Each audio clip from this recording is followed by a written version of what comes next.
I love what Pastor Kevin DeYoung writes in his book, Crazy Busy. He says, what's wrong and heartbreakingly foolish and wonderfully avoidable is to live a life with more craziness than we want because we have less Jesus than we need. Do you see what he's saying? That your busyness, your crazy schedule is actually avoidable. It's wonderfully avoidable. You can have the rest that you want if and only if you have all the Jesus that you need. If Jesus is enough. Because in the book of Ephesians, God reminds you of the billions of blessings that you have through faith in his Son. You see, at the very beginning of the book, God says, you are my holy people. Like, do you want to live in the land of Ur? How about perfect Ur and holy Ur and good Ur? Like everything that you could possibly be, God says you already are because of the work that Jesus did for you on the cross. Can I tell you that it was this truth that has blessed me 1,000 ways in my life? I had a pastor just before I started my ministry who gave me perhaps the best advice I've ever gotten. I want to share it with you today. He said, Mike, when you get to your first church, here's what you have to do.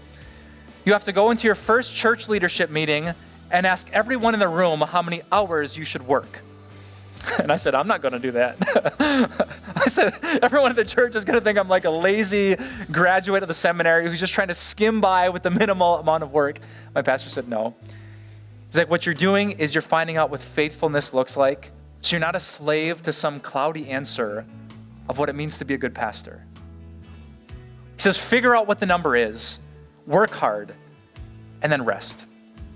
You know, I've been to conferences with pastors where when the speaker talks about work-life balance, most of them break down in tears of regret and shame.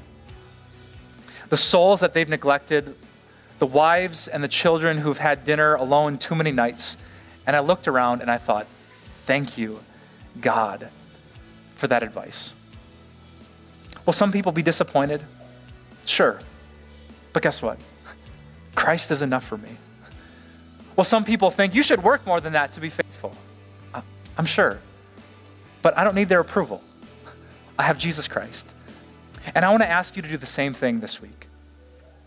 I don't know what your life looks like. I don't know how your schedule is, but figure out what's faithful and draw some hard boundaries so that you can rest. What are my day or days off when I'm not doing anything for anyone because this is the time for God to serve me and give rest to my soul? Because if you go back to the people pleasing, you'll never rest. But if you find everything you need in Jesus' approval of you, you finally can.